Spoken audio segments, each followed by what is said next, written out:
Hey everyone, welcome to today's video. My name's Kris, and in this video I'm going to show you how I source products for online arbitrage to sell on Amazon.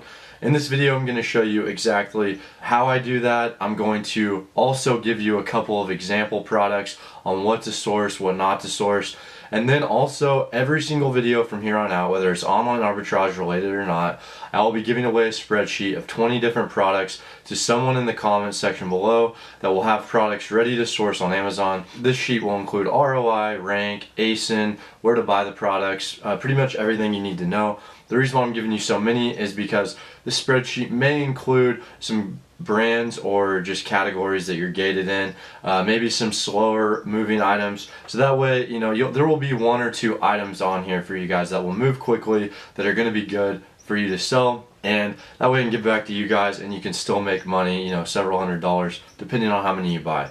I'm using tactical arbitrage. I have used tactical arbitrage in the past. I've done a tutorial on it.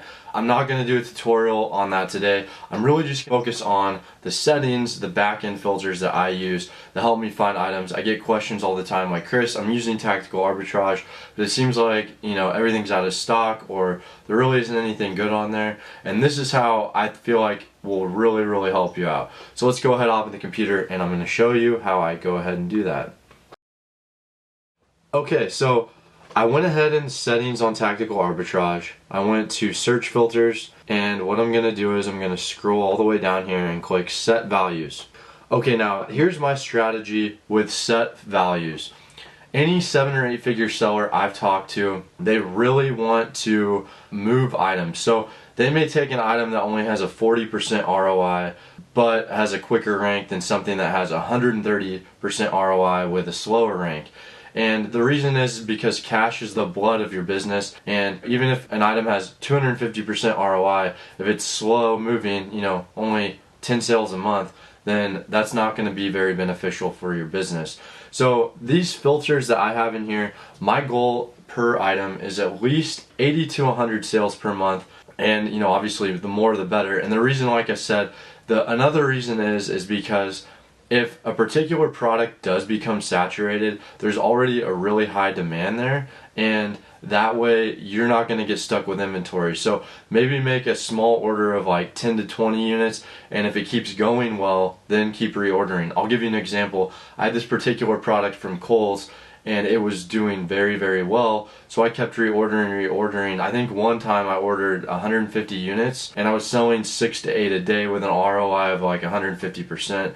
It was great, and I'm actually in the process of contacting wholesalers, so that's something you can do as well. If you have a particular product or products that are doing really well, obviously make note of that and then contact the wholesalers about it, that find that distribution line. Now you're going to need, there's going to be some things in place that you're going to need in order to do that, but if you want me to cover that in a future video, I definitely can. Let's not get too sidetracked, and let's focus here on these rank filters in here. So if you notice, I have baby products or 12,500, books is 750,000.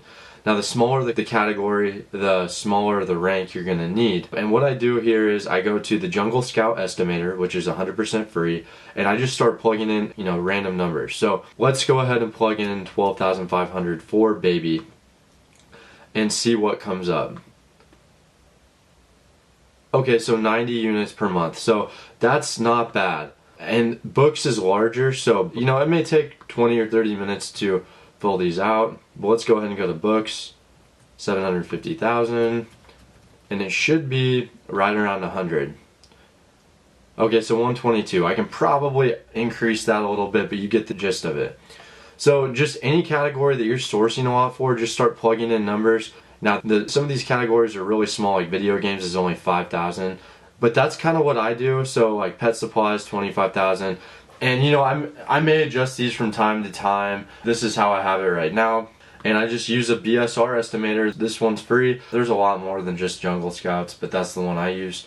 Now what I'm going to do is I'm going to show you an example of 2 products that I would source that don't necessarily fit these criteria. Some do and some don't. And I'm going to show you why and why not I would source these particular products.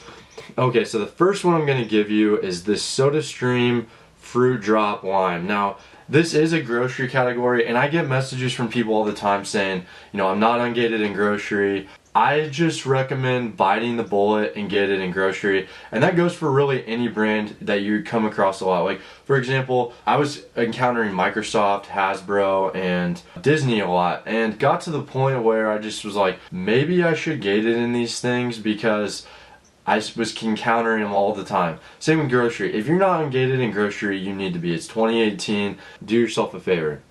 Okay. So if you notice here, the lowest price is $11.80, and I can get this from Target for $2.99, which comes out to be like a $4.50 profit. That's quite a big ROI, but sales rank is right around 28,000. But this is the reason why I'm not going to source this. So let's go ahead and plug 28,000 into grocery and see how many of these are selling per month. 87. So this is technically a good product. However, when I look at number of competing offers, I do not like this. It's up to 21 new offers. That means that if there's 80 of these selling a month and that comes out to be 2 per day, you're going to be sitting on this, and if the demand goes down for some reason, you're going to get stuck with some inventory. You know, if you were feeling ambitious and you want it a little risky, maybe, you know, order 2 or 3 of them. Like I said, you can get these on Target for, I believe, $2.99. But let's go ahead and I'm going to show you, check out the fees for this. So I'm just going to plug the ASIN into here. Okay, so I got this. Just going to click on this listing. Not very good stars.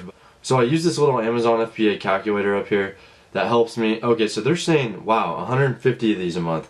Interesting. So 21 offers may not be bad, actually. I'm going to plug in $2.99. So $4.23. I actually might buy some of these because estimated monthly sales is 150. Now the way this works is the Amazon FBA calculator is usually slightly higher than the Jungle Scout estimator. So if you take an average of them, it's usually pretty accurate. I might go ahead and buy some of these actually. Anyways, now I'm going to give you an example of an item that I would buy that necessarily didn't talk about the criteria I was mentioning before. Okay, so this is called Lanolips, and I can get this on Ulta for, I believe. Now, okay, before I get too far into this, I want to say make sure you can sell the items and make sure your account is able to sell it. Another thing is just because I'm going over these graphs now doesn't mean that they're good when you're watching this video. Okay, so this one, I believe when you add 9, so you get buy 2 get 1 free, it comes out to be $11.95 per one when you buy 9 of them. So I bought 9, it was $11.95. Okay, so let's go ahead and plug this in here. So $11.95, and that's $8.94. That's a 75% ROI. Okay, so I wanted to say that only 42 of these is selling per month. But look at this though. Look at these number of offers. There's only 4 offers and it's not necessarily increasing. So it's only 42 sales per month, but the reason why I would definitely buy some, you know, maybe not a whole lot to start, maybe 5 to 10, is because the number of offers really isn't too great. If you notice Lanolips, this is the only one on here. If you go through here, there's more Lanolips items that aren't listed. So, and they all have the same buy 2 get 1 free. So essentially, for all my private labelers out there, you could create a new listing for Lanolips and potentially get some sale action and be the only listing for a while. Now, if it's doing well, you're probably going to see some people jump on the listing, which it's not your brand, so what are you going to do about it? But I'm just saying, you know, this depends on how ambitious you're feeling, and then list them similar to this price, so $27.99. You know, obviously I like the higher ROI, but you know, sometimes you get 40 to 60% ROI. This one has a little bit higher. So I would definitely get these two for those reasons. So like I said, this does not necessarily fit in the criteria I mentioned, but I would still get it. And maybe some of those other ones, you'd have to create your own listing, you'd have to get a UPC code, etc. That's pretty much it for this video. I hope you guys found some value in this. leave some questions in the description below. You know, what did you get out of this video? Do you have any questions for me? And I'll see you in the next video. Hey everyone, thank you so much for watching. If you like content like this, definitely like, subscribe, turn on that notification bell, and I look forward to seeing you next video.